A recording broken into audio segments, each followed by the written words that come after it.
Bismillahirrahmanirrahim. Assalamualaikum warahmatullahi wabarakatuh. Selamat pagi, salam sejahtera, sampurasun. Beraya kabar periangan semua. Saya kembali menyapa Anda dalam program Lintasan Berita Kabar Periangan, tayangan platform digital channel YouTube Kabar Periangan yang materinya kami ambil dari berita-berita yang telah muncul di kabar cetak Harian Umum Kabar Periangan. Nah, untuk kali ini saya ingin menyampaikan sedikit hal terkait dengan sisi lain dari keberadaan Bendungan Leuwi Kris di perbatasan Kabupaten Tasikmalaya dengan Kabupaten Ciamis, atau tepatnya di Desa Ancol, Kecamatan Cineam, Kabupaten Tasikmalaya, berbatasan dengan Desa Handap Herang, Kecamatan Cijengjing, Kabupaten Ciamis, yang kemarin mulai dibendung atau impounding ya, penggenangan Bendungan Leuwi Kris. Dan penggenangan ini katanya akan memakan waktu sekitar 2 bulan dimulai dari kemarin.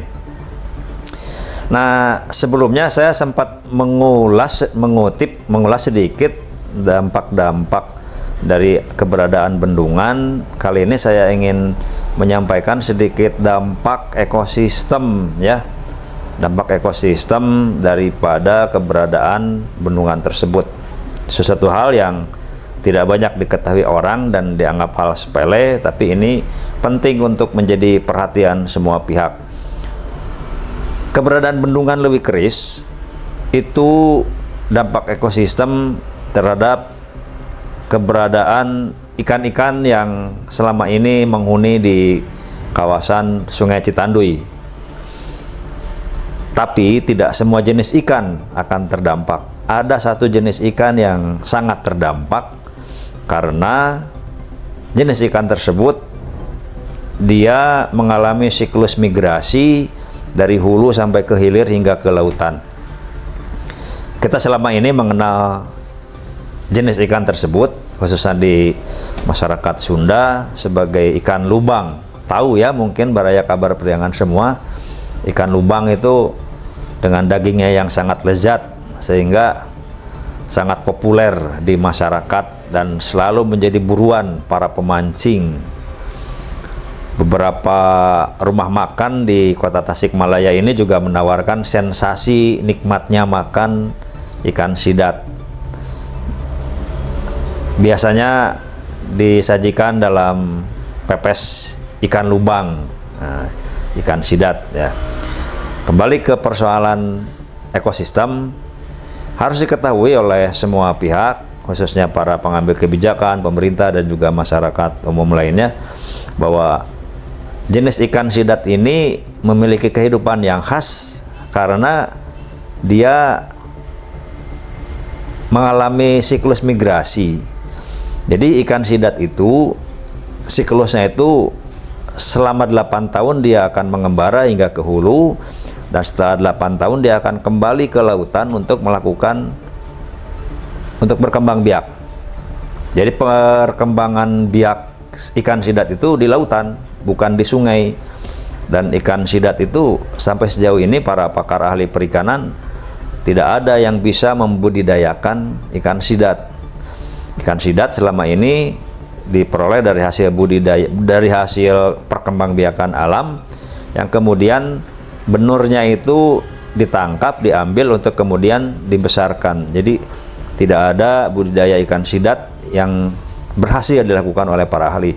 Adapun yang di Sukabumi itu atau di tempat-tempat lainnya yang dikatakan sebagai budidaya ikan sidat itu sebetulnya hanya merupakan pembesaran ikan sidat dengan benih ikan sidat atau benur yang diambil dari muara-muara sungai. Nah, ikan sidat itu setelah 8 tahun dia mencapai hulu sungai, ukurannya sudah besar, memadai untuk mengalami masa kawin, dia akan kembali turun ke hilir hingga menjangkau lautan, dan di lautan itu dia berkembang biak. Nah, setelah berkembang biak, dia beranak di lautan. Si anak sidat tersebut, benur-benur tersebut lantas akan kemudian menuju ke muara-muara sungai untuk kemudian terus mengikuti arus air sampai ke hulu sungai. Nah, keberadaan bendungan Lewi Keris ya termasuk, itu otomatis akan menghalangi jalannya migrasi baik turun ataupun naik Sidat. Nah, ini harus menjadi pemikiran bersama. Setelah ada bendungan Lewi Keris tersebut, diyakini ikan-ikan Sidat yang ada di hulu bendungan tidak akan bertambah lagi dan akan terus berkurang karena penangkapan oleh masyarakat. Jadi kemungkinannya ikan-ikan Sidat di wilayah hulu dari bendungan itu tidak akan bertambah karena ikan-ikan Sidat yang dari laut itu tidak akan bisa menjangkau hulu.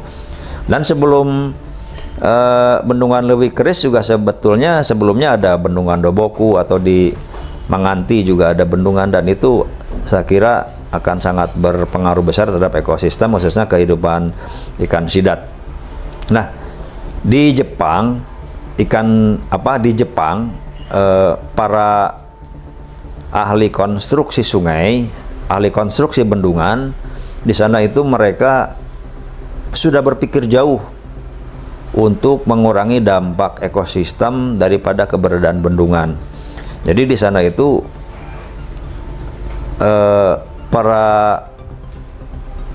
ahli konstruksi menyiapkan jalur khusus di pinggir bendungan sebagai lintasan ikan Sidat. Jadi ikan Sidat walaupun ada bendungan, dia bisa menaiki jalan alternatif untuk menuju ke hulu sungai. Nah, seperti itu. Begitu jauhnya pemikiran mereka terhadap kehidupan ikan Sidat, terhadap ekosistem setempat, sehingga pasokan atau keberadaan ikan Sidat di sana itu tetap terpelihara, tetap terjamin gitu ya. Apalagi kita kenal bahwa memang masyarakat Jepang itu konsumsi ikan Sidatnya sangat besar. Di sana itu ikan Sidat itu sebagai ikan yang paling mahal ya, dan karena memang paling lezat, dan konon katanya karena tingginya konsumsi ikan Sidat di sana, mereka bahkan sampai mengimpor ikan Sidat dari kita. Kemarin ramai diberitakan bahwa katanya ikan Sidat yang disajikan dengan mahal dan lezat di Jepang itu katanya berasal dari Cilacap ya, dari wilayah kita. Dan memang karena memang ikan Sidat di kita itu sebetulnya sangat melimpah karena banyaknya sungai-sungai besar di kita dengan hulu-hulu sungai yang dipenuhi dengan hutan-hutan selama sepanjang das atau dalam aliran sungai itu dipenuhi dengan pohon-pohon dan merupakan habitat yang sangat baik untuk ikan Sidat.